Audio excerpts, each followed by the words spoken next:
ગુજરાત પોલીસમાં પીએસઆઈ અને એલઆરડીમાં નવી ભરતીની જાહેરાત કરવામાં આવી છે। પીએસઆઈની 858 અને એલઆરડીની 12,733 જગ્યા પર ભરતી થશે।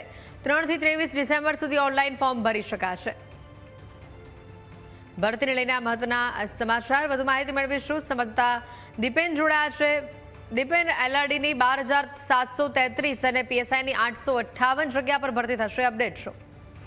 હેતુ પોલીસ ભરતી માટે જે યુવાનો તૈયારીઓ કરી રહ્યા છે તેમના માટે સારા સમાચાર છે તે આવી રહ્યા છે। ગુજરાત સરકાર દ્વારા ગુજરાત પોલીસમાં પીએસઆઈ અને એલઆરડીની નવી ભરતીની જાહેરાત છે તે કરવામાં આવી છે।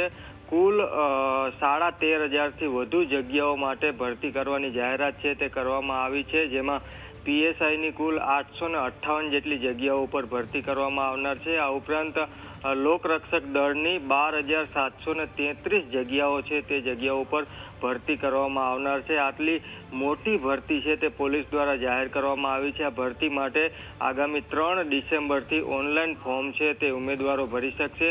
3 ડિસેમ્બરથી લઈ અને 23 ડિસેમ્બર સુધી ભરતી માટેના ઓનલાઈન ફોર્મ છે તે ફોર્મ ભરાશે અને ત્યારબાદ જે શારીરિક અને લેખિત પરીક્ષાઓ છે તે પરીક્ષાઓ યોજાશે। મહત્વનું છે કે ઘણા લાંબા સમયથી જે પોલીસ ભરતીની તૈયારી કરી રહ્યા હતા યુવાનો આ ભરતીની જાહેરાતની રાહ જોઈ રહ્યા હતા। સરકારે પણ જાહેર કર્યું હતું કે આગામી દિવસોમાં પોલીસ માટે જે આ પદો ખાલી પડ્યા છે તેમાં ભરતીની જાહેરાત કરવામાં આવનાર છે। તેને લઈને હવે સરકાર દ્વારા આ ભરતી છે તે ભરતી જાહેર કરી દેવામાં આવી છે અને 3 ડિસેમ્બરથી તેના ઓનલાઈન ફોર્મ ભરાશે। જી હેતુ દીપેન, આભાર વિગતો બદલ।